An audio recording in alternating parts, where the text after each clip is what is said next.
Olá, boa tarde. Está no ar o Gazeta News e a partir de agora você acompanha as principais notícias do dia. Henrique Meirelles, ministro da Fazenda do governo Temer, participa de evento com empresários aqui em São Paulo.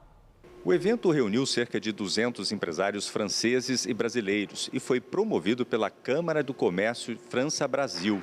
O ministro da Fazenda, Henrique Meirelles, falou por cerca de 1h30 e afirmou que a raiz da crise no país é a desconfiança.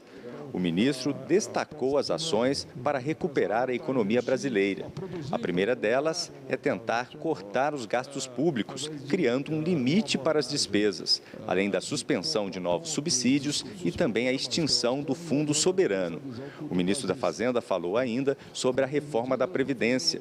Não anunciou medidas, mas disse que elas serão feitas depois de um amplo debate com a sociedade, de forma calma e tranquila.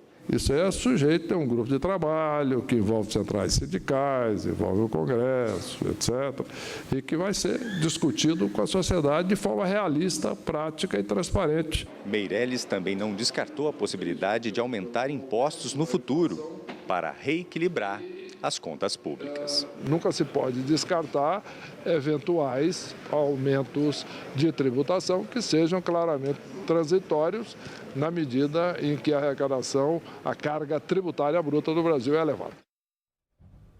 E funcionários da extinta Controladoria Geral da União fazem protesto contra ministro da Transparência, Fiscalização e Controle. Os chefes de 23 representações estaduais da Controladoria Geral da União e outros 200 ocupantes de cargos de direção e assessoramento anunciaram a entrega de seus cargos. Eles lavaram as escadas, corredores e a entrada do gabinete do ministro Fabiano Silveira, que foi flagrado em uma conversa orientando o presidente do Senado, Renan Calheiros, e o ex-presidente da Transpetro, Sérgio Machado, a se defenderem na Operação Lava Jato. O diálogo foi gravado em fevereiro, quando Fabiano Silveira pertencia ao Conselho Nacional de Justiça. O novo ministério, criado pelo presidente interino Michel Temer, absorveu a controladoria. O Sindicato Nacional dos Analistas e Técnicos de Finanças e Controle pediu a saída imediata de Fabiano Silveira.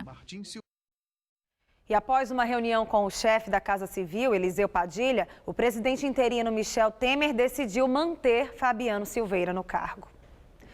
E Operação Equalis. Polícia cumpre 5 mandados de prisão em Belo Horizonte. Entre os detidos está Nárcio Rodrigues da Silveira, que foi secretário estadual de Ciência, Tecnologia e Ensino Superior de Minas Gerais durante o governo de Antônio Anastasia. Nárcio também foi presidente do PSDB no estado. A operação investiga desvios de recursos públicos em obras da Fundação Centro Internacional de Educação, Capacitação e Pesquisa Aplicada em Água. Há suspeita de desvios da ordem de 18 milhões de reais. E a delegada que assumiu o caso da jovem que foi vítima de um estupro coletivo no Rio de Janeiro disse que o crime está aprovado. Em entrevista coletiva, Cristiana Bento, delegada titular da Delegacia da Criança e Adolescente Vítima, que assumiu o caso, falou que o crime está provado. A minha convicção é que houve estupro. Tanto que houve estupro que até está lá no vídeo, mostrando o rapaz manipulando a menina.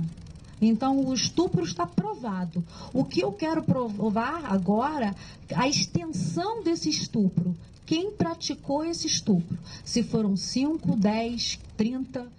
Hoje, a Polícia Civil do Rio prendeu um dos suspeitos no caso. Raí de Souza se entregou durante a coletiva de imprensa da polícia nesta tarde e é acusado de participar do crime, gravar e divulgar nas redes sociais as imagens da jovem nua e desacordada. Outros 5 alvos da operação continuam foragidos. A polícia procura Lucas Perdomo Santos, jogador de futebol apontado como namorado da vítima, Marcelo Miranda e Michel Brasil, suspeitos de divulgarem as imagens da garota, Rafael Duarte, que aparece em uma foto ao lado da jovem inconsciente, além de Sérgio Luiz da Silva, o da Rússia, apontado como chefe do tráfico na região. À tarde, a polícia prendeu Lucas Perdomo Duarte Santos no centro do Rio de Janeiro. E agora a violência aqui em São Paulo. Durante um assalto, bandidos fazem família refém dentro de casa no bairro Chácara Santo Antônio, na Zona Sul. Os criminosos não quiseram falar durante o depoimento na delegacia de Santo Amaro. Entre eles está um adolescente de 17 anos que foi encaminhado à Fundação Casa. Segundo a polícia, um outro ladrão também era foragido da justiça. Os 4 adultos vão responder por roubo, corrupção de menores, associação criminosa e pelo crime de restrição de liberdade. O grupo, que já tinha passagens por roubo, foi detido com 3 pistolas, 1 revólver e ainda um veículo roubado. A prisão aconteceu após um chamado recebido pela Polícia Militar logo no início da madrugada de hoje, quando 2 bandidos foram pegos no momento em que faziam a cobertura para o restante da quadrilha. De acordo com a ocorrência, os ladrões não agrediram as vítimas durante as 3 horas de negociação. Eles invadiram a casa dessa rua na Chácara Santo Antônio na hora em que um dos moradores abria o portão por volta das 11h30 da noite deste domingo. As 5 pessoas da família passam bem agora. Relatório do Conselho Regional de Engenharia do Rio de Janeiro mostra erro no projeto da ciclovia Tim Maia. De acordo com o relatório, há falhas em todo o projeto da ciclovia. Segundo o texto, não foram feitos estudos oceanográficos que levariam em conta a força das ondas no local. Agora, o relatório do CREA será encaminhado ao Ministério Público, que apura as responsabilidades da queda da ciclovia. Parte da ciclovia desabou em abril, 2 pessoas morreram. Inaugurada em janeiro, a ciclovia custou quase 45 milhões de reais e foi construída como um dos atrativos para os Jogos Olímpicos, que acontecerão em agosto. E a semana começou com tempo instável e frio para os paulistanos. A máxima esta tarde não passou dos 21 graus e com as chuvas a sensação é de mais frio ainda. Vamos ver como fica o tempo amanhã?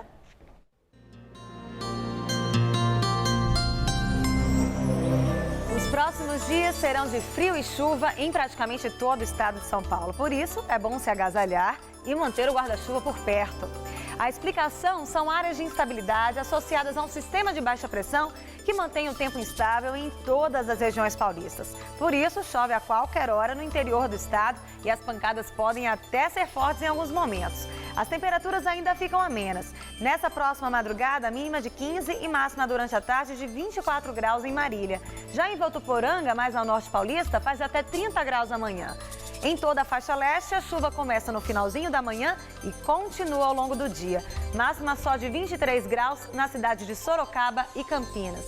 Para a Grande São Paulo, a previsão para toda semana é de frio e chuvas. Nessa terça-feira aqui na capital, mínima de 16 já nessa próxima madrugada e máxima durante a tarde de 21 graus. Já na quarta-feira, a temperatura à tarde vai só até os 20 graus e não sobe muito também na quinta, quando a máxima fica em torno dos 21. E um relatório da Sabesp mostra que os casos de furto de água cresceram 41% em 4 meses.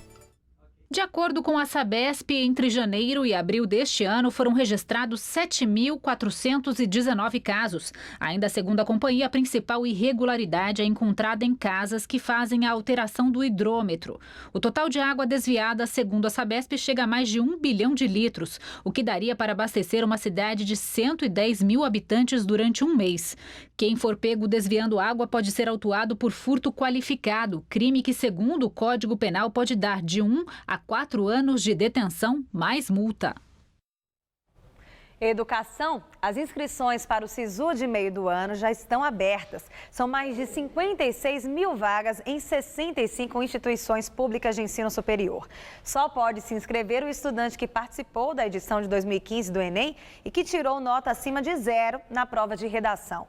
O estudante pode se inscrever em até 2 opções de vaga e, no ato, deve incluí-las em ordem de preferência. As inscrições acabam no dia 2 de junho, quinta-feira, e o resultado da única chamada será divulgado no dia 6 de junho na página do SISU na internet. E neste domingo, a Avenida Paulista abriu espaço para a diversidade na 20ª edição da Parada do Orgulho LGBT.